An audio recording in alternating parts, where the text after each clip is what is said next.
from Missouri. Welcome to Squawking Dead, a self-made safe space for your hosts Carol and Dave to wax philosophical on all things The Walking Dead. We're now 2 episodes in, and as promised, Scott Gimple delivered us another heart attack-inducing episode full of mindfucks and questions that could fuel several episodes of Squawking Dead. One thing we can absolutely get out of the way right now is that we still don't know Father Gabriel's fate since his panic room moment with Negan, and though we predicted that we might see another old man Rick flash forward in the near future, we have seen no flash forwards in the latest episode of The Walking Dead, which kind of took my theory a little bit further than I thought. So with that in mind, as always, I like to have Carol start the show off with what she thinks right off the bat. Well, what can I say? Right off the bat, this was a pretty action-packed episode. I was impressed at the speed in which we were moving because I think we came off of such a slower season. So it was pretty high-paced, to say the least.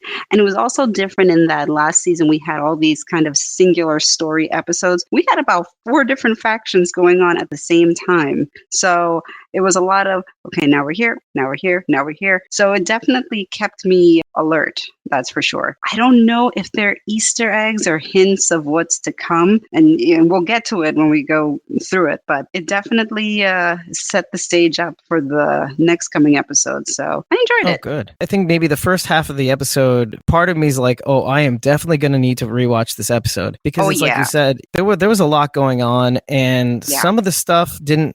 I think it was actually 3 places that they were settings wise. I mean, obviously, I called it the armory, where all the weapons were being built. Yeah, I think so. It did look like an armory because they had all these weapons that they were kind of prepping outside. So that was one of the things that was a little tricky about this episode. They never really were very clear where these different locations were. So you kind of were like trying to piece it together. Like, okay, well, it seems like we picked up directly from where the last episode ended. The way that tipped me off to that was with Ezekiel and Carol, because we knew when the last episode ended that Savior had thrown like this kind of smoke grenade, and we kind of picked up right where that left off. So time-wise, we're like, okay, we know that this is where we're at, but you had Aaron and his team at this, kind of armory. And then you had Jesus, Tara, and Morgan at what, to me, it looked like the same satellite station that they had attacked when they first got involved with the Saviors. When they went in, it was the same one, right? Yeah, it's the same one. So I can tell you why later, but yeah. Yeah, it was the same one. And then you had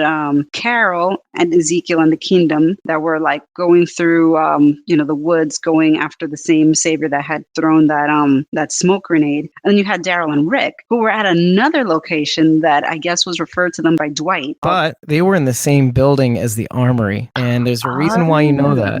Yeah, so it's technically 3 different settings.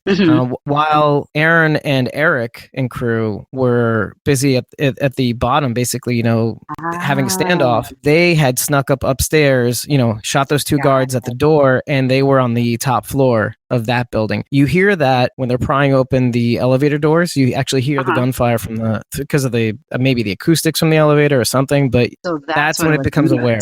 Yeah, that makes sense then. Yeah, it makes sense. See, you gotta rewatch the episode because I know. I don't know if that's a flaw in programming or what it was, or maybe it was intentional. Maybe you're kind of not supposed to know where everybody is in a weird way.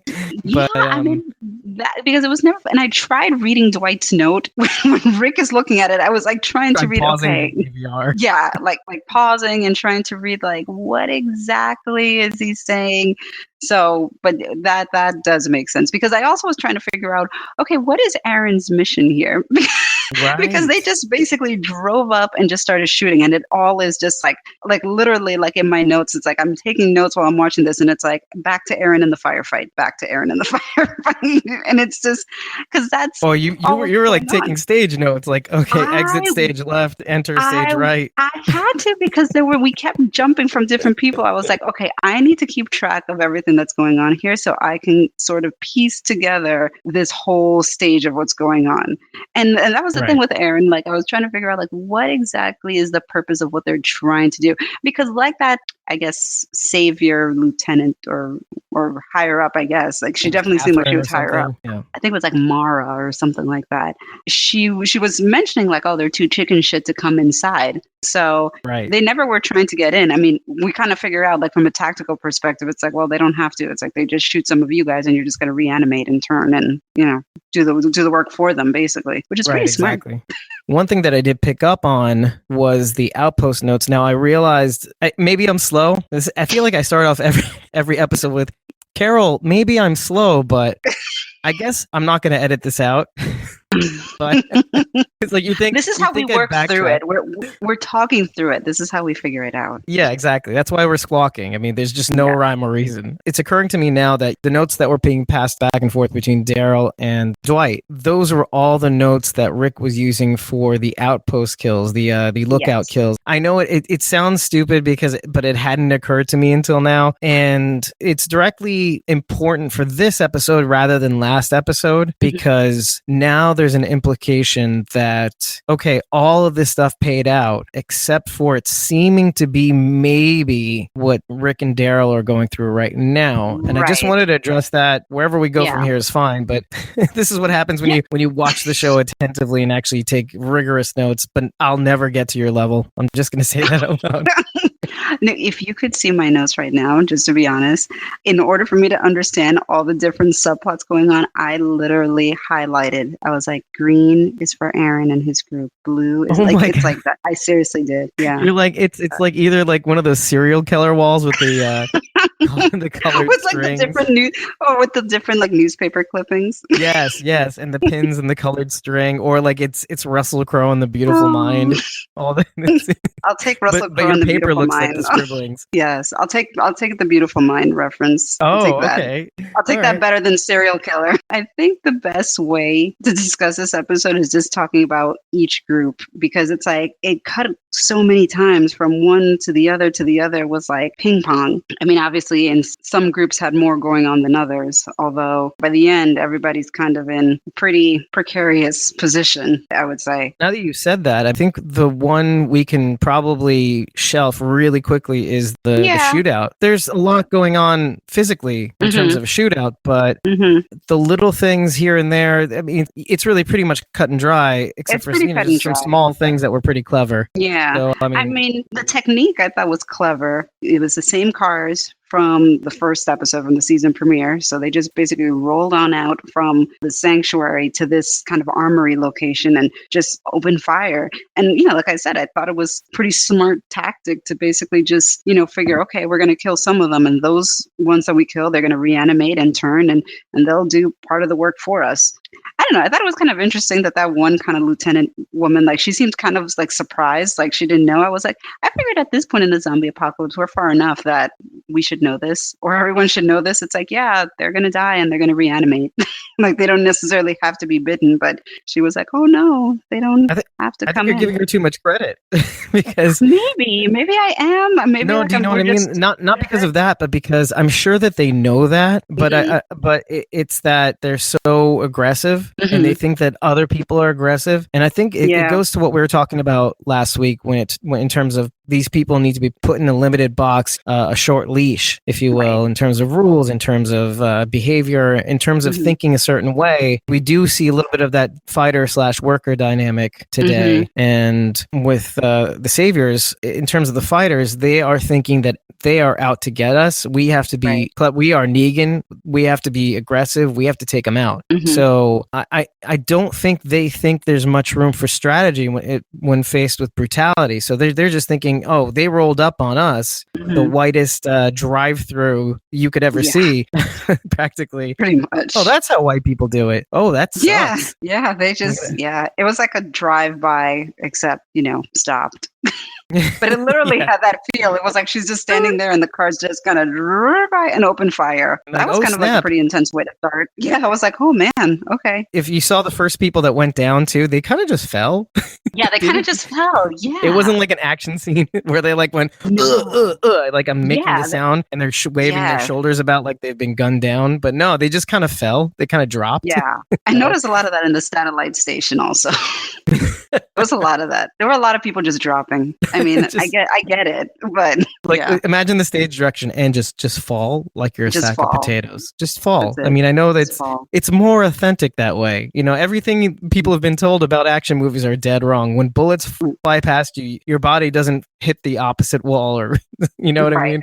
Drop. That's it.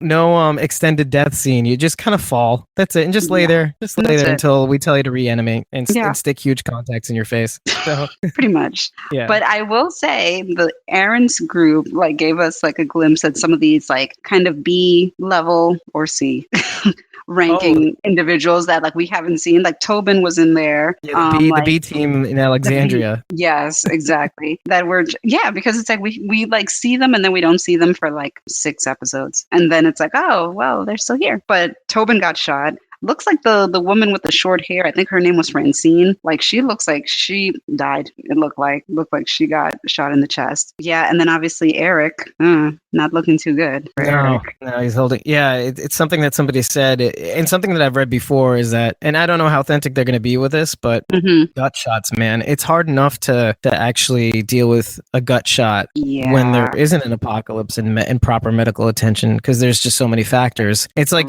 you might as well have been shot through the heart, or no, sorry, shot through like just anywhere else but the gut, because there's that, there's the gut bacteria and this and that, the necrosis, all these gross things. Honestly, every time Erik's on the screen, I keep waiting for his death, just because I just feel like, oh, this is coming. This is going to happen. I don't know when, but it just feels like. And every time that they have a moment where it's like, oh, Aaron and Erik talking, I'm like, this is such setup for you, just a horrible death.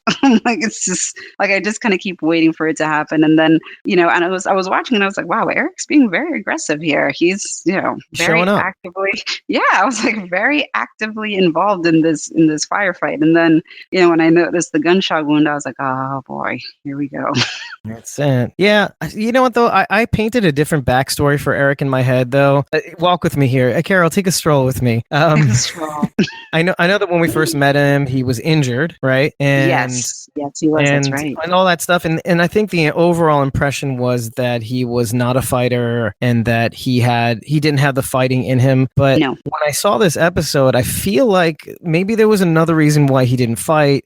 Again, no knowledge of the comics. This is just me spitballing here, and I'll probably be doing a couple of these things in this particular episode. But in my head, I imagine him having been in a war and having PTSD, and that's the reason why he doesn't fight. Because I mean, he is like he's doing a lot more than Aaron. I mean, not to crap on Aaron at all. I mean, it is a good point. I mean, I read the comic and I don't remember, because Erik and Aaron do exist, but I don't remember Erik's backstory. But I mean, I think it's an interesting idea, because he definitely wasn't shying away from being involved. Like it did kind of seem like, maybe from a personal, like philosophical perspective, he does not want to fight, but it doesn't mean that he can't. Like he can, he just does not want to engage in that. But now push comes to shove, if he has to for the right reason, then he will. And he was very much involved. So I mean, more than I definitely thought that he would be. He's definitely like, and if this is like his swan song and he is in fact on his way out, I mean, I think that he definitely like showed up.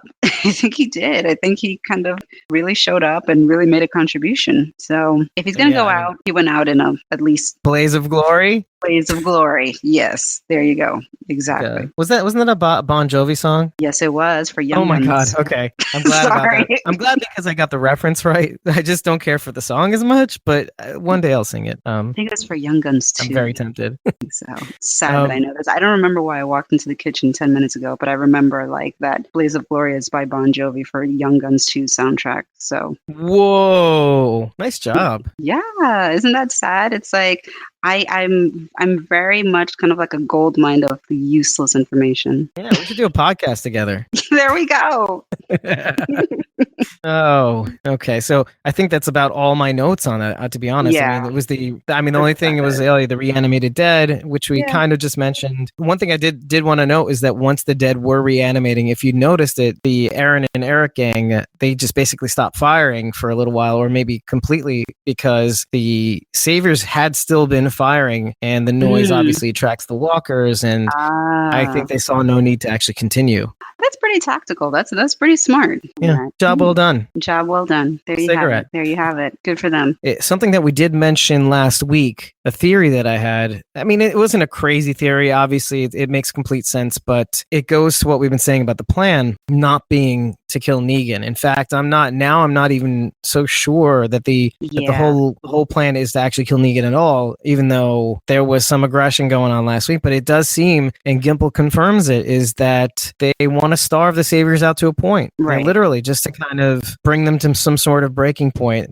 but not in the way that the Saviors would do, but more like, well, look, we're not going to kill you, but we're gonna give you a chance. We're gonna show you how smart we are, and we're gonna show you that there's a better way. Yeah, I think so. I don't think, like, from the Savior's perspective, they just kind of go in, take over, kill. They approach it in a very brutal way, which in the case of Rick and his side, it is more about like, come and join us. Because even in the first episode, the season premiere, when Rick confronts in the sanctuary, I think he did try to kind of say, it's like, I'm going to give you a chance. Everybody else, like, I want to kill Negan. Everybody else, you can come over to this side. You have the opportunity to do that. So I think, yeah, for sure. And I think it's going to become more and more prevalent in coming episodes. Oh yeah, absolutely. Well, I mean, one would hope. Let's move on to the Jesus crew. I'm just going to call it that because it's just much more fun. The Jesus crew. So they are at the communication station again. Mm-hmm. You have to remember the first visit. From whatever I do remember, the first station was full of a lot of trepidation. We still had Glenn there. I think Glenn had killed for the first time, if you remember. Yeah, and it really broke him. Like he was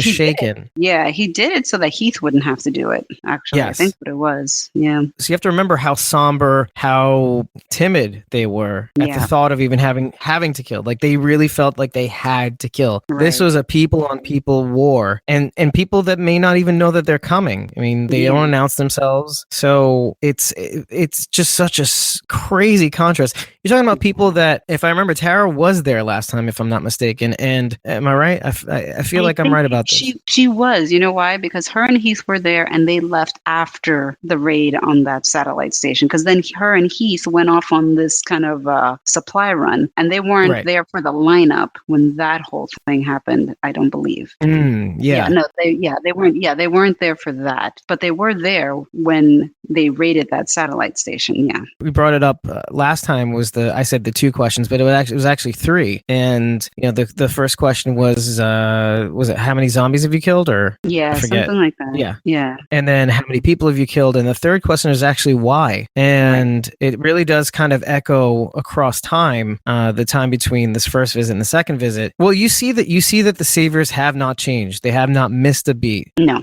And one way we see this is that if you notice as they're walking through initially, you see the sign that says Tommy says kill the bitches. Yes. I did see that. The arrows pointing to the bullet holes, actually. Yes. Illustrating that. And maybe Tommy's one of the guys, I think maybe the guy Glenn killed, if I'm not mistaken. Yeah, it could be. It brings also to mind that the perspective of not only Rick's crew against the Saviors, but maybe from the Saviors' perspective, it was this moment that maybe further indoctrinated them into this Negan culture of further refining their bloodlust, let's say. Mm-hmm. And here, we're seeing in this, at least in this station, that there's no hesitation in killing. I mean, obviously they're for tactical reasons, not busting down doors left and right initially. Yeah. But there's this abject, gotta get them all. You gotta kill them all. And we see this throughout especially this setting. Yeah, especially from Tara. Like she definitely kind of is like,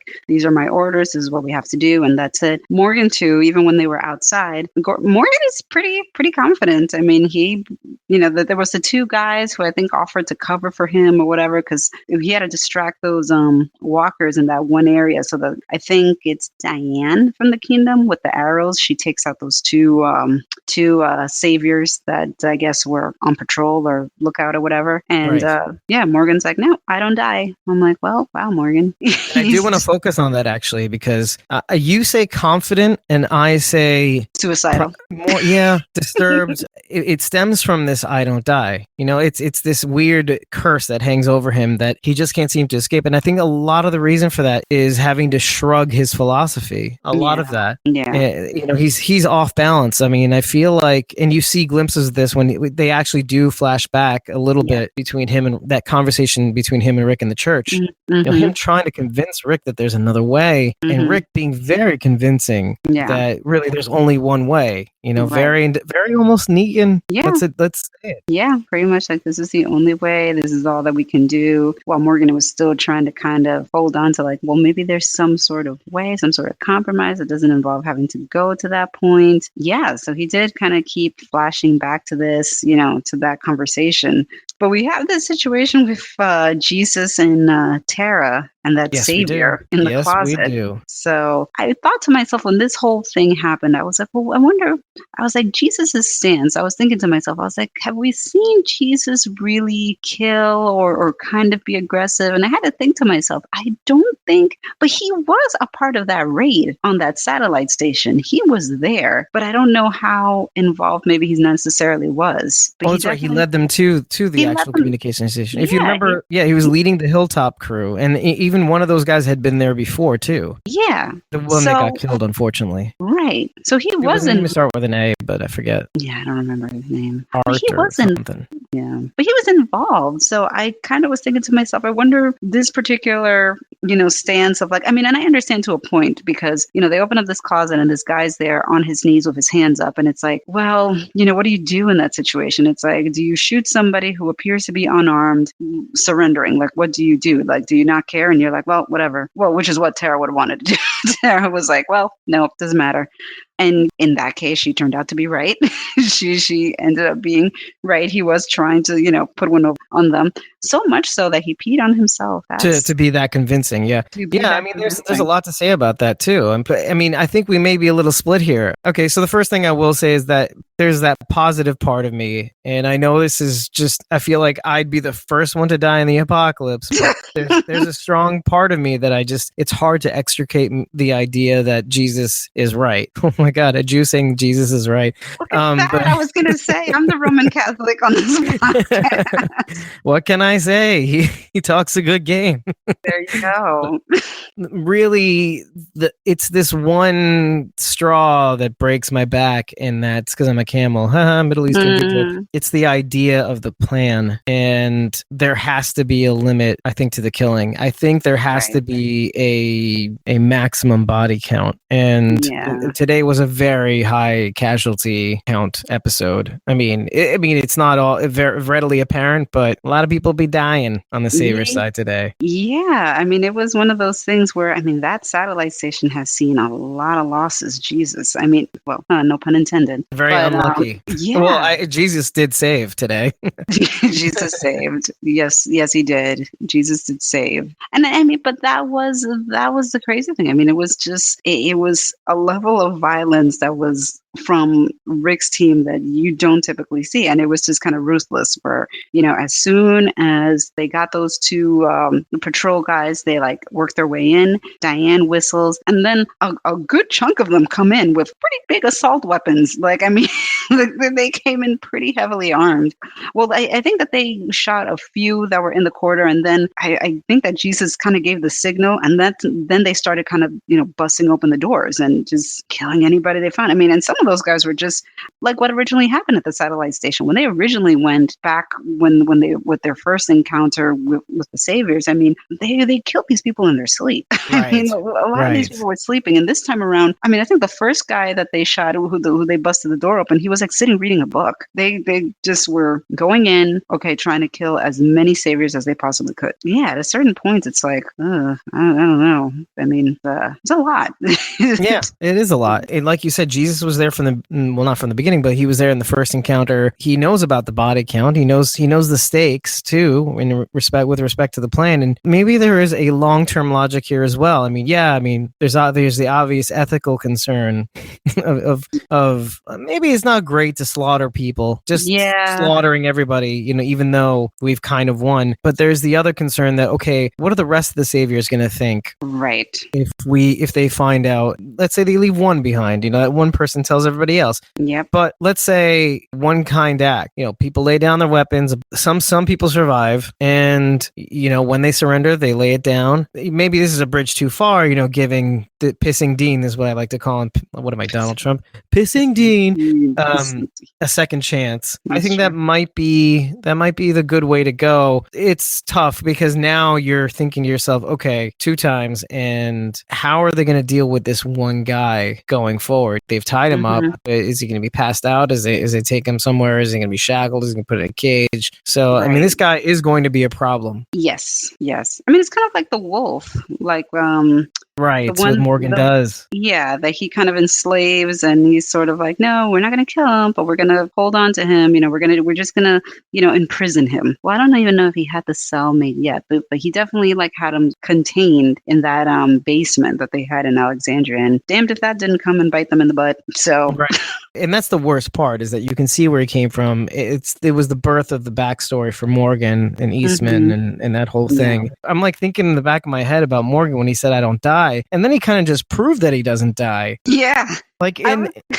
In the back of my head, I'm thinking, what if what makes the walkers wake up is the same reason that Morgan can get up again? Maybe his physiology made it right. Do you know what I mean? The whole Walking Dead, the whole idea why they rise from the dead is because of what Morgan can do now. But it's only Morgan that can do it. So Morgan's the leader of the future of the free world. Yeah, he's what the formula was intended. His physiology is the only one where this whatever formula that makes it works. And this whole story is about Morgan. The whole story is about Morgan. Exactly. But I think there are side effects. There are side effects. That's the thing. It's I look at this show and I'm like, God, this show is I've accepted the fact that this show is not about Rick. It is about Rick, but I'm like, nah, this whole story isn't about Rick. I have theories in my head where it's at one point I'm like, this story is all about Carl. Is Carl the John Connor of the future or something? Is that basically the gist of this? Even in the first episode of the premiere where Michonne tells Carl, she's like, oh well, Rick's going off. This is your show now, whatever. I'm like, is it Carl's show? Is it really? Or it's Judith. This whole story is about Judith, the future leader of humanity. This is just her backstory. Wow, you are having a lot of fun with this. I do. I have a lot of fun with this stuff. Or maybe that's what Michonne wants you to think, and she's really the leader of everything. Oh, mind blown. That's her game. Her game is to make everybody think they're in charge. Yes. In charge. But really, she's in charge. That can happen. Yeah, I mean, certainly. Why not? In some respects, she has more grounded philosophy. I mean, now, when we first met her, she was a mess. Yeah. Although her entrance was one of the coolest entrances ever. Yeah. How badass was that? She was in it's you saw her in a mist with a fog, looking for a cape and 2 chained walkers. I mean, she was pretty badass when she was introduced. She definitely made an impression. That's what happened. I'm kidding. I know what happened. She found love. She found love with Rick and Carl. That's her family. She has a little family, so she's humanized. She's not so much of a caricature. That's probably why Morgan is so dangerous right now. Obviously Morgan was like this before he met Eastman. He tightened himself up. Yep. Obviously no killing because of the Aikido philosophy. It's a defense thing. What was that quote that was in that book that was pretty cool, actually, when he was teaching Benjamin? What was it? To injure your opponent is to injure yourself, which was pretty interesting. Actually, yeah, that's what I was getting to. There were the 2 brothers, right? The younger one, the older one. It was Benjamin that basically kind of put him over the edge because he was kind of he had him taking him under his wing and all of that. And yeah. Yeah. And it wasn't the conversation with Rick because Morgan was undeterred. He was a rock. Yep. He kept to his philosophy and everything. Then we saw the shopping cart incident where he paraded the shopping carts in front of the street. So he started falling apart. And we're seeing the results now. I think he's trying to get a grip, or maybe it's that he's resigned himself at this point. He's found a sort of calm place. but that calm place comes with consequences. Yeah. And part of those consequences is a kill switch. I mean, that's what I wrote down. It's like this weird kill switch. Yeah, pretty much. I mean, he goes from like 0 to like 100. There's no in between with Morgan. Like it's either I'm a pacifist and I do not, fight, or I do not kill, or I'm just going to clear and kill everyone that crosses my path. Because once he kind of gets up from playing possum and everybody kind of leaves like their area, he just gets up, has a gun in each hand, and is just off to just basically mowing down anybody that was in his path. Like just very calm, just very matter of fact, no hesitation until he like literally sees the light or outside. Or until he's told to stop, really. I feel like more than peaceful and then all of a sudden not peaceful at all, because that's the Morgan we saw when Rick had seen him in that town. Yes. I feel like this is more of I'm either in kill mode or I'm in standby kill mode. But either way, it's kind of like nearly emotionless anymore. Yeah. It's less pacifism, but more emotionless. Yeah, yeah. And that's more troubling. Yeah, I would agree with that. I think that he's kind of lost that. I think that philosophy kind of gave him a sense of hope that like, no, like humanity is salvageable and, we don't necessarily have to kill people. And I feel like now he's kind of resigned himself to the fact that like, this has to be this way. And you're right. Either I sit on the sidelines and wait for when I have to. And then when the time comes, I will. And I won't hesitate to do it. Right. Even when he was like at the moat, I feel like he was there at that wall and all those walkers kind of converged and everything, and he just seems so like kind of indifferent. Like he's just sort of there. He doesn't have any fear. It's not the kind of life that he wants to be living, which is what makes me nervous for Morgan. I keep wondering that his days are numbered. Like when you don't have any hope, because I feel like that's the thing. A lot of these characters have hope, some more than others, right. But I feel like with him, he's just or ambition even. Right. He's just on automatic right now. Just like, I need to kill all these people. Just that's what I'm doing. Yeah, and I don't think we've seen that on the show in a way. It's as if he set his humanity aside. Yeah. Literally, if I could take it out of my body, put it aside for the greater good, because there is the sense of we have to do this. We have to kill them all. This is part of Rick's part of the plan, which is another thing. I guess you could even look at that as a critique on the fans in a weird way. The overall hypothesis that anybody that has a conscience gets killed. What if you set your conscience aside? Yeah, I know. But just put it in the back burner. Yeah. No, I mean, it could be. It's definitely troubling, to say the least. And then, eventually, he's, like I said, sees the light, steps outside. You see that Jesus and Tara basically surrounded and got these saviors to surrender. Now, that trailer that the guy savior opened up, and all these, saviors came out and put down their weapons and surrendered. That same trailer was the one that Carol and Maggie came out of when they were in that episode with the savior women. Remember that episode with the savior women that they had them and like they basically had them kind of trapped and all that, and they kind of got away. But when they came out and escaped, it was out of that same trailer. It made sense because they were at the satellite station, and then they thought that they were fine, and then they hear the radio messaging from like the savior lady that they captured Maggie and Carol, and it was like a Maggie Carol centric episode. Yeah, which was very intense. That episode was super intense. I remember that. But, and you're saying that was the same trailer? That was the same trailer that they came out of.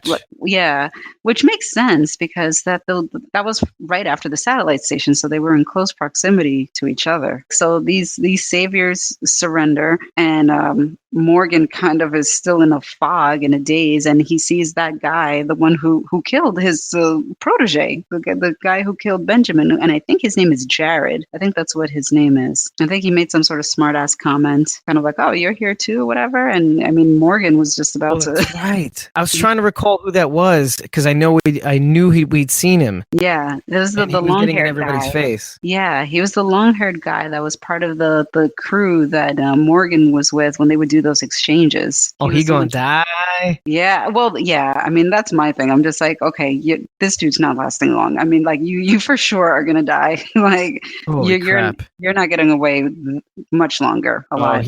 Morgan's got a special hell for him. Yeah, exactly. Which actually, now that we're talking about that, it's probably a good time to bring up, and there's still going to be more examples that I definitely want to bring up, but the previous episode, we get the idea that we're looking towards tomorrow. right? Mhm. And there were some things we said goodbye to, like the RV. Right. But it seems to be one of those things, that little thing that people do to make us really hate either ourselves or the show for watching it.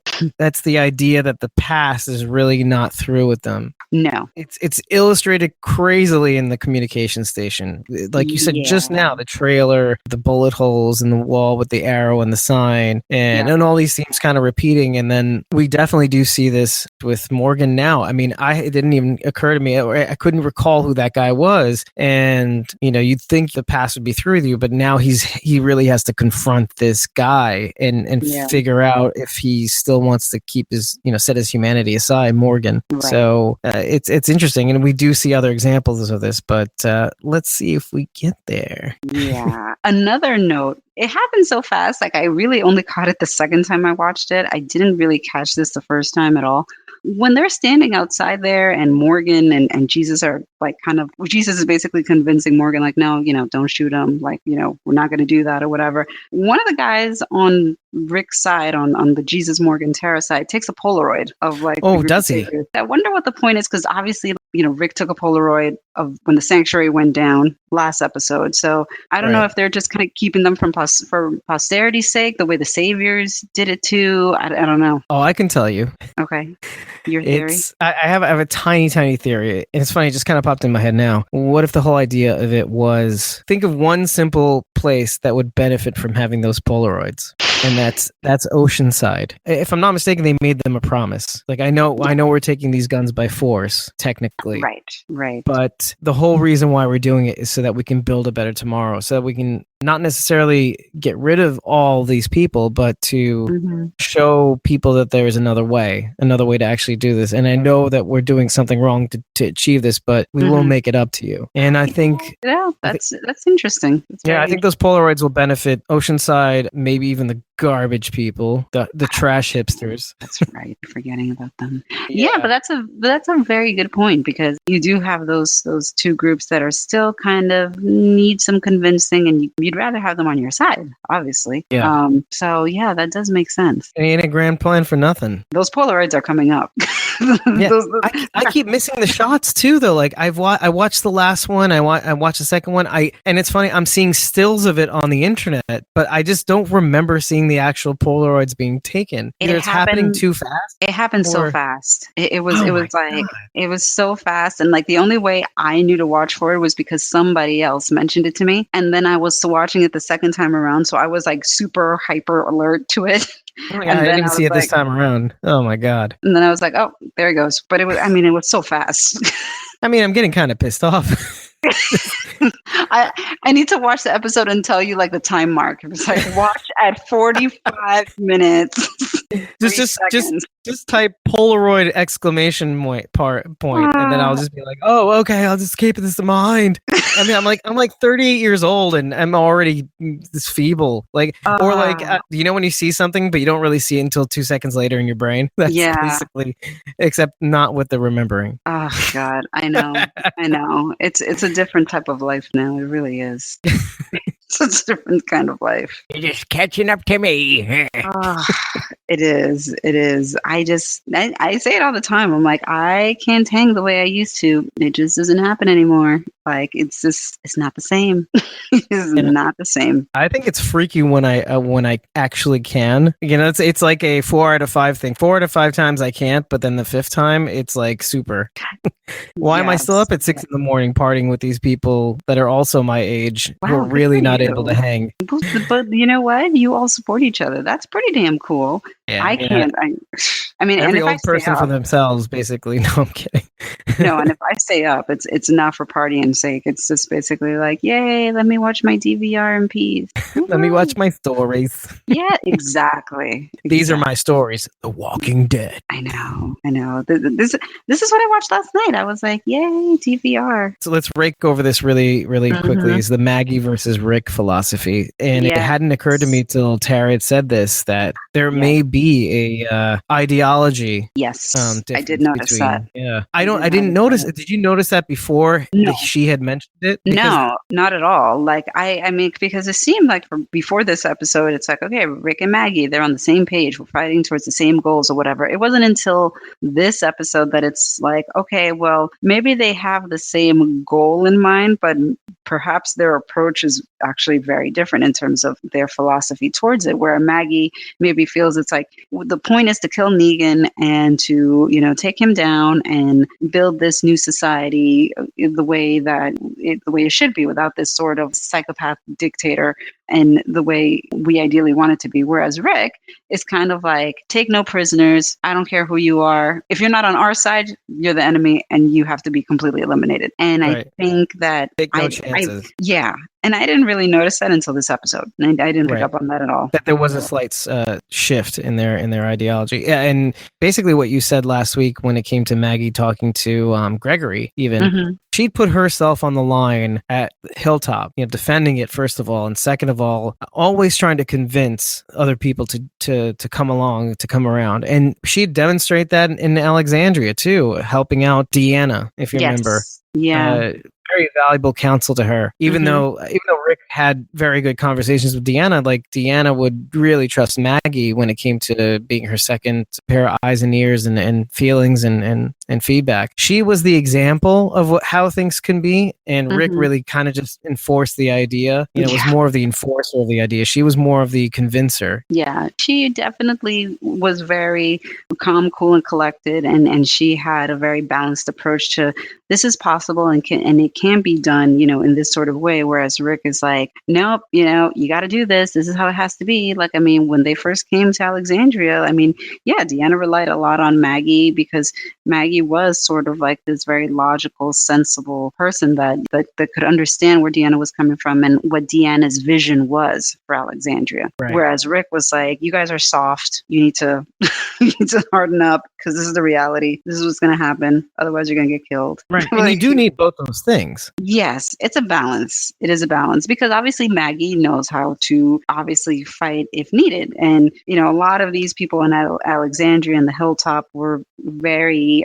very much protected, avoided conflict at all costs, right. Did not want to get involved. Whereas like Maggie, obviously she doesn't want the conflict, but if it presents itself, like she obviously knows how to handle it. But right. But she's not seeking it. She's not going to seek it if you don't have to. Whereas Rick is like, nope, we're just going to go in, guns blazing. That's it. That's I definitely think we're going to see this whole, I'm going to tell mommy, I'm going to tell daddy relationship coming up in the next episode. I mean, if you saw the next, a preview of the next episode, you do see them walking with the Savior crew all bound up. Yeah. Encircled. So I really want them to put that to bed because there's so many other things, so many other plates spinning right now. Yes. And I don't think this team can afford a split, to be honest. I don't think there will be because, I mean, Rick and Maggie do seem to be on the same page. On the first episode, very big love fest as they're chatting up on the hill. So I think Rick really respects Maggie. I mean, he's known her since season 2 when they were at the farm. So yeah. So I mean, I think he definitely holds her in very high regard. So I think it'll come together, but I think it was just something to kind of show how far gone Rick is in his approach to things right now. I think what this episode has proven is that he is now at a crazy crossroads. I mean, he's paralyzed right now with what he's just done. Yes. So to catch everybody up, it's you see him and Daryl on the top floor, and they're not finding any guns. And the big panic here is that so far Dwight's intel has been right, and now we're kind of seeing that they've gone through every single floor in that armory, and it is an armory. We do see people putting guns together, but this is for the heavy guns. Yes. If you notice in the note, and they get to the top floor and they're thinking it's got to be here. I mean, it would make the most sense anyway. Just keep it as far away from the ground floor as possible. They get there, nothing, and then all of a sudden. But you know that Daryl is still suspicious of Dwight. Of course, because he's a dickbag. He doesn't have much lines. Daryl has not had much lines the past 2 seasons. Have you noticed that? Like he hasn't had much dialogue heavy stuff. Yeah, and lately. yet he has this weird range, like this weird. Yes. Yes. That's probably the best role to ever have, is to show anguish without having to actually say it. Yes. Maybe it's more difficult. It's like method acting. But yeah, the only thing that I recall him saying in this episode is calling Dwight a piece of shit. That's it. That's all like I can really like recall clearly them really discussing, or at least that stands out in my head. But yeah, they're on this top floor, and at some point they split. Well, Rick goes, I guess, one way and Daryl goes the other way. That never ends well, right? No, it never does. I don't know why they do that. Well, there was obviously a time crunch. They really needed to kind of step in so that they could stop the fracas downstairs, the whole shootout, the OK Grail. But and get this thing done. So I mean, I guess there was no choice, but still. Yeah, but still, it's sort of like, I don't know if that's a good idea. But it was It was interesting because they're on this top floor. I don't know because Negan has a hierarchy with how he does things, and we've seen like Eugene's room, and we've seen like Dwight's room and whatever that are like they're fine, they're okay, whatever. But these rooms here looked very like, because the one room that Rick opens up looks like a very comfortable, nice room. It's got like a bed and like, so it was kind of interesting because it's like, I wonder, like, what's the purpose of this floor? Is it just random saviors live on this floor? Like, I mean, obviously what we Are you asking me? I don't want to, like, I'm thinking out loud. I'm trying to figure it out. And obviously what ends up happening is Rick gets into this big dragged out fight with this other savior that doesn't end well. What I'm assuming is the baby daddy. So that's how I'm going to refer to him. Yes. Basically, yeah. And he had a tattoo on his chest over his heart that said, oh my gosh, really? Yeah, it said "Grace be God." Holy mackerel! Yes, he did. Yes, he did. Wow. Okay. And then, well, I did not notice that. yeah, he had a tattoo, and then he opens the door, and you see a nursery basically, and baby Gracie, and with a baby named Gracie, and Rick has a crisis. You can definitely tell that he is very torn up over what he did, because the guy wasn't protecting any ammo or guns or anything like that. He was just protecting his kid, he was protecting that kid with his life, and that's the crazy. Yeah. And you're there. You were there. You were just there watching this fight. You're on Rick's team. You really. It just breaks your soul. Yeah, you're right there with him. That moment, I was like, "Oh God!" It's like, "Jeez." That scene reminded me of when Negan came to Alexandria with Carl after Carl showed up at his house, basically causing a fracas, and Negan brings him back, and he's like scoping out, their house, and opens the door, and there's Judith. On the Savior side, yeah, there are people too, and they've got kids, and they're just kind of getting by. They're just trying to find whatever the safest route is for them to take in order to kind of keep their, family safe, and that's all this guy was doing, basically. And you know what? Have you ever thought about Rick's team being the U.S. and Negan's team being Russia? The comparisons are quite obvious, but yeah, it's the way you said, they have children too, and it brought me to Sting's song. Oh yeah, that sings. Yes. God, that was a good song. I hope the Russians love their children too, and it just like wow, it hit me like a ton of bricks. Like, oh my God, this is the U.S. versus Russia. God, like for real, yo. I mean, they have children. It wouldn't occur to you.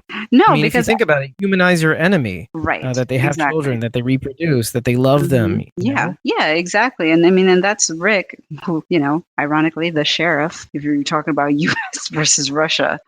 Yeah. He is. He's the gun-toting sheriff. I think that he doesn't look at the saviors as humans. He just looks at them as the enemy, and they have to be eliminated. And he doesn't think about any of these facts, that they could be family men, that they could be fathers, they could be husbands, they could be brothers, sisters, whatever.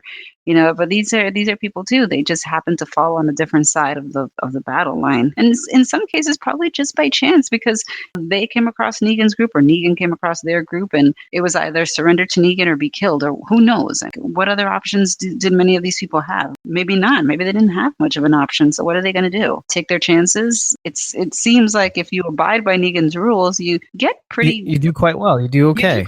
you do okay. So, I mean, if it means like, okay, I have to just follow the rules and, just kind of mind my P's and Q's and whatever, and this guy's going to offer me protection. I mean, it's also kind of mafioso, but, Yeah, it's like, eat a little shit here and there. Sure. right. Yeah, exactly. It's like, but they're going to give me protection and my kids are going to be safe and all of that. Hey, then what other choice do I have? I'll take it. So, and then of course you have the moment with the mirror above the crib. So Rick has to really look at himself literally and figuratively. And I mean, who puts a mirror over a crib? Really?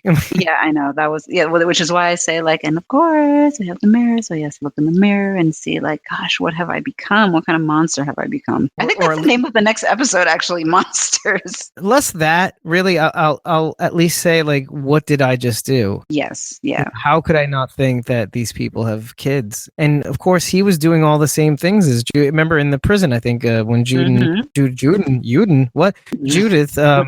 baby Judith, they had to worry that she wouldn't cry. Oh, How much of a 24/7 operation is that? Oh, I mean, you've had kids, so Yeah, I haven't, but I still know. There's a lot of suspension of belief.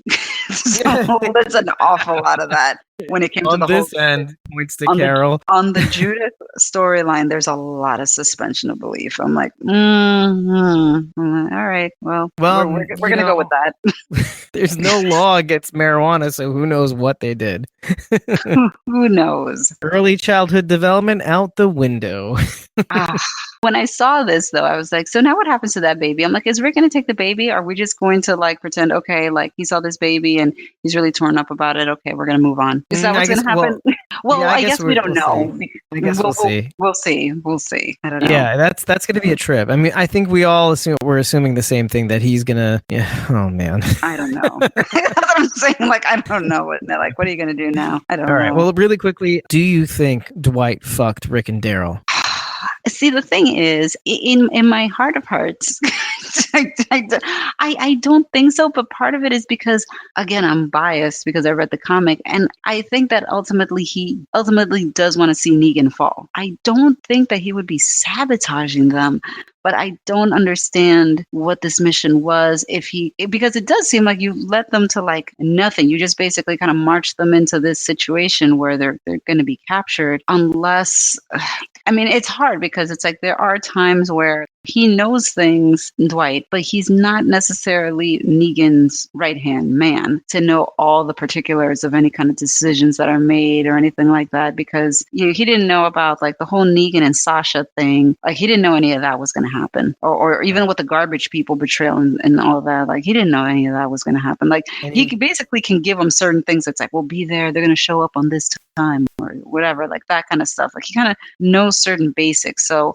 I don't know. Like, I mean, he's a confidant that can help them, but I don't know how much of his information is totally legit, just because it's not like he's really high up there in the ranks. Like he's there, but he's not like, I don't know. I guess I'm hopeful. I'm hopeful that he wasn't just sabotaging them. That's interesting how we switched roles. I don't know. I don't know what the purpose would have. You're like, there must be some explanation for this. Is bottom line. I feel like there has to be some sort of explanation for this, but I'm not sure what that explanation could be yet. Right. It's kind of like a two-sided coin for me. I do think that he fucked them, and the other side of that coin might be there may be a purpose to it that may be really fucked up. Like in a fucked up way, he needed to screw them in order for them to do something that they wouldn't have done had he not fucked them. And on the other side of that coin, and just something I want to wrap up that whole idea of this floor, is that I don't know if you noticed, but I feel like it's not only Rick killing the guy and seeing the baby in the crib, but the parallel of that is Daryl seeing the cell. It's like we're looking into a mirror here. This whole floor is kind of like this funhouse mirror of them facing themselves. And didn't you get that impression? Like that whole floor was so disjointed. Every room looked different. The hallway looked like it was a completely different building. This room looked like a homey room. It was very odd. It was disjointed, is right. I mean, it definitely funhouse. Yeah, it was just surreal, which made it feel additionally eerie because I was like, I can't quite understand where we are. It's eerily calm. Yeah. It's like deceivingly comfortable with like a little room that looks like it could be out of anybody's house. Like it's just very strange. It was very all the same strange. Floor, right? Yeah, it was all the same floor. It was very weird. I mean, while Daryl's looking in one room that that was basically looks like it was a cell with somebody with that dog had food been sandwiches. with the dog food sandwiches. And the funny thing is, it's like it was interesting seeing like the handcuffs and like it looked like there was like blood or something there too. It kind of reminded me of Merle, because remember how Merle was left? And I watched that right after this. I was trying Did to you find really? out something. Yeah, because I mean, what we're gonna get to next is the whole Morales thing. Yes, that's right. We Was have to- Morales the one who left him on the roof? Okay, so here's no. Well, yes, partially. He was in that little group with T Dog and all that. Yeah. That family was with Shane and their group, Mm-hmm. and we got the Merle thing, and that was so. I guess Daryl has two things to reflect on. Yes. So after Rick kills the baby daddy, and you see himself in the mirror, and there's Gracie, and then he sees Morales, and Morales was with Sean's crew. Shane's crew. Sean. Yeah. He's with his Sean's crew. And the funny thing is that I read the description for this episode, obviously in the guide when you're watching it, and it's like, oh, Rick runs into familiar face. The whole time I'm like, familiar face, I wonder. And we're like in the last minute of the episode. Yeah. Well, thankfully, jeepers. Yeah. At least some surprises left on this show. I'm kidding. Right. And then all of a sudden it's like, oh, it's more like I knew it was him. When he looked at the photo and I saw like, okay, a woman, and I could see like his face was like, yes, what? Like kind of like really studying it. And then they showed Morales. I was like, you got to be kidding me. Right. Now, one thing to keep in mind about Morales is that Rick did not know him long at all. No. But when I was rewatching the episode, when Morales had decided to leave with his family and find his sister or sister-in-law, wherever it was. It's in Birmingham, I think it was. I think it was Birmingham. Yes, Birmingham, Alabama, right. Instead of going to the CDC, which you had actually called when we were talking about it, the goodbye was tearful as fuck. Like, really? Yeah. The whole family was hugging all the kids. I mean, Sophia was there. Oh, wow. I forgot about that. Carl is crying. The whole family's crying. He was still a kid during that time. Yeah. Yeah, they had known each other for a long enough time for them to actually form some sort of bond. Yeah. Right. And I think this is something that if you hadn't rewatched that episode, you wouldn't have caught. But again, how this plays with Rick, we're not going to know because again, Rick didn't really know him for that long at all. And so I'm just hoping that Morales is going to have that heart maybe, but it just doesn't feel like it is. And my feeling about this whole concept is that the saviors couldn't have indoctrinated him that much. Or the flip side is maybe the way that Negan was able to get some comeuppance on Rick this whole time was because of Morales. Maybe a little, I don't know. Yeah. No, I mean, it'll be interesting to see how this develops. And I'm sure we'll get some glimpses as to how we got here. I mean, he's, when he said like, oh, your name is Morales, we were together in Atlanta. And he was like, well, that was a long time ago. So we don't know what happened to his family. We don't know if they're still alive. Oh, yeah. I mean, obviously, yeah. Like, we don't know. Like, I didn't see if the kids were in that picture. All I could see was like a woman or a girl. So I'm not sure if that was his wife or his daughter. Or second wife. Like, she could be Negan's wife now. Who knows? Oh. I don't know.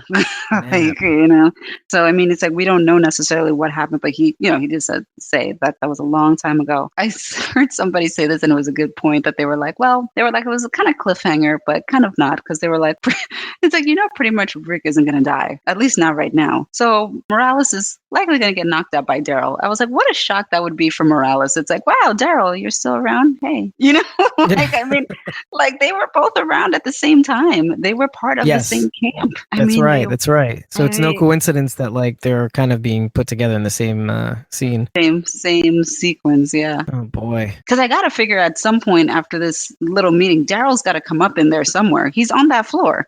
At some point, Daryl's going to show up. That's my take on it. I hope so, but it just feels like he's lost or something's holding him back. Maybe it's just the way it was shot, but I feel like something like he's just dragging his feet or something. I mean, you hear the scuffle down the hallway or this huge building. I don't know. Maybe you can't hear it, but I mean, if they had to split up, it had to be that big of a floor. But yeah, this can go anywhere. I mean, for all we know, Daryl is captured at this point. Who knows? It'll be interesting. The only thing we haven't talked about really is the Carol Ezekiel kingdom bit. There wasn't too much really to that, other than they basically kind of picked up right where they left off with that whole smoke grenade, and the walkers are coming to them, and they pretty much kill all of them. They're fine. Grenade. Yeah, but actually, before do we even know where they're headed at all, or did you even get a glimpse of that? Because I know you were being very religious when you were watching this episode. For Carol and Ezekiel and them? Yeah. The only thing that, I don't know what direction they were headed originally. I just know that at the end of the season premiere, it seems like they came across a savior who threw the smoke grenade and kind of threw him off or whatever. And then after they kind of recovered and killed the walkers, it was about, we got to get to this savior before he kind of tips off the rest of them that we're doing this or something. I don't know. Like they kind of like their mission in this episode was just kind of get to that savior and stop that savior before he kind of reports back. Right. So it makes you wonder where it was that they were going to in the first place that threw them off. Yeah. I don't know. But I mean, that's basically all I could figure, when it came to that. Right. So getting to the whole being positive part, the "and yet I smile" thing. Yes. I have to pick your brain on that, if only for a little while, because there's not much to really talk about. I do like the idea that Carol cops on, but I want to know what you think first regarding the positivity of King Ezekiel. I think that he's hopeful in a bit of a naive way. Because I just feel like, dude, I don't know, you're kind of marching into certain death. Shiva ends up getting the savior, which is great, but they do hear over walkie-talkie that the saviors have been tipped off and they are coming to them or at least kind of like alert. And so Jerry, who I love, I think Jerry's awesome, and any scene that Jerry's in is great.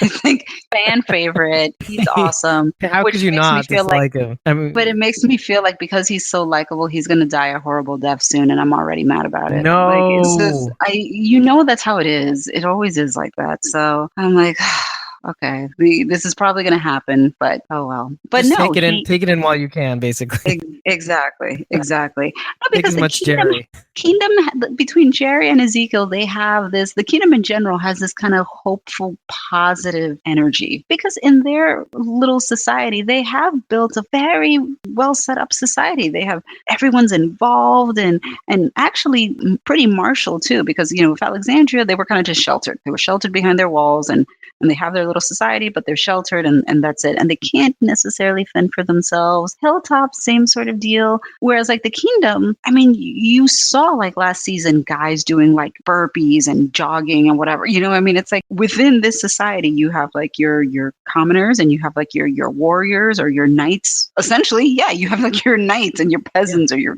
whatever. Like they have like a little kingdom set up, and they're between Ezekiel and Jerry, they have this kind of hopefulness, it's very refreshing, but they're going to take casualties. I think Ezekiel tries to put on that brave front because I think, he kind of mentions to Carol that he has to kind of, fake it till you make it and give them like some kind of hope, give them some sort of like hope, because if he starts showing his fear, his doubts, then they're all kind of going to fall apart. So I get it where he's coming from. Like he has to give them that sort of support and that kind of shining beacon of something to shoot for. But I just don't like the idea of this just kind of walking straight into this, like they're definitely going to. Yeah, that's the second part of that coin.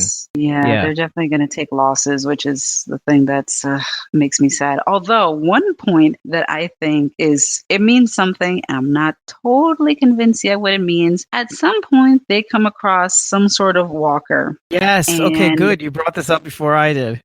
Yeah. Yes. They the come droopy across walker. that he's like, what befell this before you or whatever? And Carol's like, okay, we got to move on or whatever. I'm like, red flag. No, we don't. No, Daryl, red flag. So, yes. Oh, it's nothing. It's a check engine light. This is something we mentioned last week. I'm like, it's no. nothing. Oh, it's gone? Okay, let's move on. I'm like, nope. Nothing wrong here. This is not to be glossed over at all. What was your take on that? On what, the sloppy walkers or the positivity? The sloppy walker, the droopy walker. The sloppy joes. No, I had the same feelings. Honestly, that worries me. And it makes me think think that it has something to do with their mission. They're obviously operating off of some sort of intel, or they are doing something specific. And whatever that specific is, it seems as though they know they're coming and now, and which was not the point of the mission. I mean, they came across this guy, and this guy kind of derailed them and threatened to really get in the way. But whether they found out from Rick's crew or not, or you know what I mean, like they could have found out through other means anyway.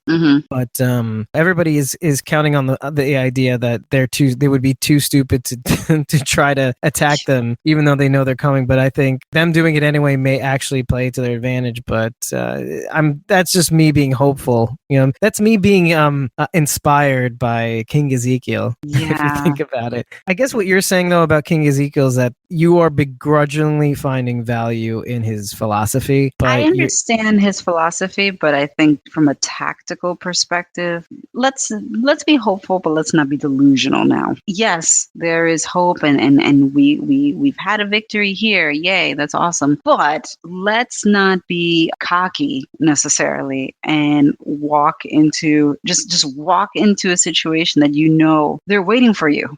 Like a big part of the thing that's been on their side with these altercations and battles is the element of surprise. Like, don't underestimate the element of surprise. It counts for a lot. Never. You know, just catching them off guard is a big part of it. If they're there waiting for you, I mean that's gonna be tough. That's rough. That's kind of like those classic knights battles and stuff like that. So yeah, and I think in theory it sounds very, very wonderful in theory, like these knights battles and just marching in and all of that. But I mean, from a tactical perspective, yeah, this is a grave error, and this is going to possibly cost a lot of lives. But I think so.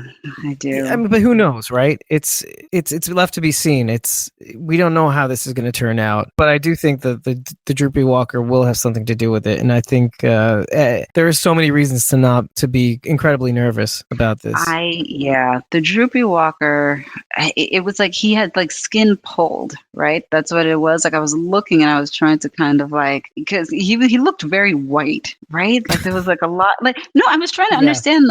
So I was like, okay, and is his skin's like droop, like pulled, or like kind of ripped off, sort of? Oh yeah, like half of it in a way. Wasn't it just there was like one half of his body was more saggy, droopy, fleshy than the other. Yeah, that does concern me. The concern that I have, I don't think it will come to play now. I think it will come to play eventually, and not to give away anything. No, okay. All right. Okay, but you can play this game. So thank you for playing this game, because who knows, really. I love how that little bit of comic knowledge can be helpful to see where it could possibly go, but I do... Right, but there is a backfire sometimes where like you are thwarted. Sometimes the knowledge isn't quite where it ends up going. Right, you know? Right. I mean, yeah, exactly. I think it's not a guarantee, because something like that, I mean, it could be something else completely different. But my personal theory is that I think it will come into play. I think it may not come into play right now. I think it might come into play at the end of the season, maybe even the beginning of the next season. And if it's what I'm thinking, it will be in connection to the flash forwards with Old Man Rick, and the festival that they talk about and all of that. Okay, fair enough. And at least we're bringing it up again. You know, I don't think it's throwaway dialogue. Basically, it's like that's not something to gloss over. Like, oh yeah, go figure. That's kind of crazy. It's like, nope, don't forget about that, because it might come back. Everything comes back on this show. Maybe you should see Mechanic. Heath is going to show up. I don't know. Heath is showing up at some point. You can't tell me Heath isn't showing up. Dwight's wife Sherry, I'm still waiting. She's showing up too. I'm convinced. Okay. There is no, if Morales from season 1 can drive off into the sunset in an RV and show up, like, there is no reason why Heath, who left a freaking calling card, and Sherry, who just left a note and just disappeared and nobody knows where she is. It's like, no, these people are coming back. PP was just the craft services table. He just left an index card there. There's a business card. Yeah, exactly. I'm like, no, these people are coming back. I will not be like, oh my gosh, Heath, that's so surprising. No, I'm waiting for it. I would be pleasantly surprised. Yeah, I like your hopefulness. nice. First of all, if they do come back, it's nice to know that you had that to plant as a seed in my brain. But it would be kind of nice to kind of see things kind of, like loose ends being tied. The things that we were talking about, focusing on the last episode. Yeah, that's pretty much it for this episode. I feel like that covers all the storylines. And I do want to cover one tiny thing before we finish. It's the look on Tara's face. It's something that you wouldn't have caught unless you were watching. But as Morgan was freaking out, and Jesus was calming him down, and he was talking to that guy, Tara had a look of fear in her face. And it was that kind of fear that at that moment she really, I'm hoping this, but it was the kind of look that says, oh, this is my future. If I don't snap out of it, if I don't get out of this killing mode idea, this could be my future. I could be this dehumanized human being who can't just turn it off anymore. I will not find humanity. It bears witnessing in the next episode whether my hunch is true. And it could have just been a flub, like, just her being an actress, not knowing how to express it. But I did see it. So you should definitely check it out. I almost missed it myself when I was rewatching, but I did notice it while I was watching the initial watch. And I need to check that out. I did note that. I was like, oh, snap, she's seeing it. Yeah, so. I got to see that again. Yeah, it'll be interesting. And then in next week's episode, like you mentioned, it looks like they've got the ones that surrender to them. They've got them all tied up, right? They've got them all tied up and are kind of walking down the highway. Walking down the highway. Yeah. It'll be interesting. Doesn't look like we're seeing anything about Negan and Father Gabriel yet. Doesn't look like it. But I can see why they want to keep it to the vest, Yeah. So yeah. I do see. You know what I'm hoping for with that? Actually, this is my hope, and I don't know if it would ever actually happen, but I would love for them to take that opportunity of Negan and Father Gabriel in that trailer, and that be your opportunity for some Negan backstory. Your confession, your confessional to this priest. You're in this trailer. You're with a priest. What's your story? That's what I was saying, man. That's what I was definitely saying. I mean, I would like to see that. I would really think that it would be very helpful and compelling to understand. It would make him a more compelling character. I mean, I don't mind the Negan character, but I think some added dimension would go a long way. I think it really would. Not necessarily, again, where he came from, but where his philosophy came from. Yeah. Oh, yeah. There was one more thing I wanted to mention, and that actually kind of dovetails onto this concept. It's that I don't know if you've been keeping score, but it seems to me that the group that has their shit together the most is the Kingdom. You take all the putting people in a box, and instead of putting them in a box and forcing them into this ideal or else, you give them a cause. And they have all these skills in balance. They have, they have warriors, they have people that fight, they have people that grow, this sustainable ecosystem, farming, and you give them a cause and a purpose. And instead of it's kind of like the garbage people in a way, where they have that, not that they have their own language, but they've bought into this hierarchy, but a hierarchy that has context, that we have some history with, and it's a common idea. And you have a king. It's something that's very unusual in a democratic society, but it's the idea of not a tyrant, but a single leader, and they are loyal, loyal, but a king, and they are loyal. Let me tell you, because when that smoke grenade went off, like you heard somebody say, like, find the king, protect the king or whatever. So I mean, they're hook, line, and sinker into this, man. And luckily for them, Ezekiel is sincere in that he cares about his people and he wants them to feel safe and to feel secure. I think he mentioned one time that people who feel safe are productive, or they're not dangerous, or something like that, or whatever, which is true. He gives them a sense of safety. They have a sense of purpose, like you said, and it works. It's a society that works. It's the only one, practically. Yeah, pretty much. He's figured it out. He's everything Gregory could ever aspire to be. Aspire.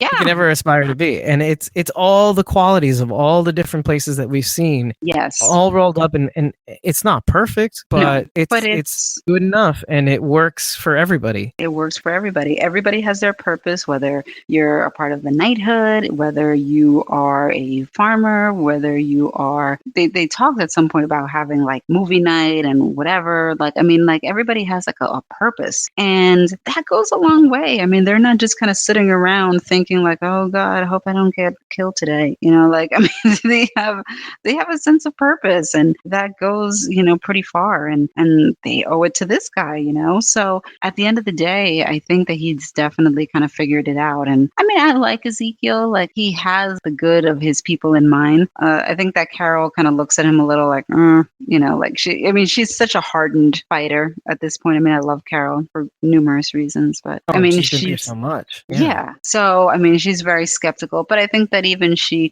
likes the fact that he's so optimistic, as much as she may not be. I think that it is refreshing, and it gives you a purpose and a sense of hope. Yeah. And realize this, that she is buying into King Ezekiel with eyes wide open every step of the way. Yes. She knows that if she's gonna buy into this hype, she's gonna at least know and he's letting her know that, hey, look, I may be full of shit, but I'm full of shit for a great reason. You know, it's not for nothing. It's some of it is actually part of me, but some of it, it's fake it till you make it, but there's good reasons behind it. Now I keep it real, I keep it really real, and I'm never gonna try to and he's like basically telling you, I'm never gonna tell you that this is who I really am. I'm not this delusional guy. I do this because I want people to be safe, and I think part of them know that too. Yeah, but it's more important for you to know that I don't do this. I will never indoctrinate you. I will always treat you like an equal. You're real.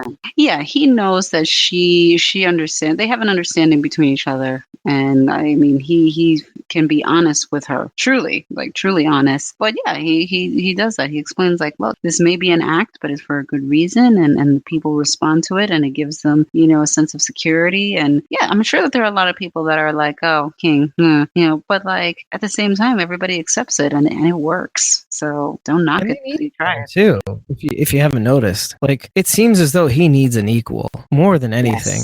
Yes. And she definitely needs him. He breathes humanity into her. Mm-hmm. Yes. I mean, when you're left alone in a cabin for an entire season plus, because you can't face the world, you can't bring anybody harm. It says a lot when she can even smile by the end of the episode. I know. I caught that. It was nice too. Good for her.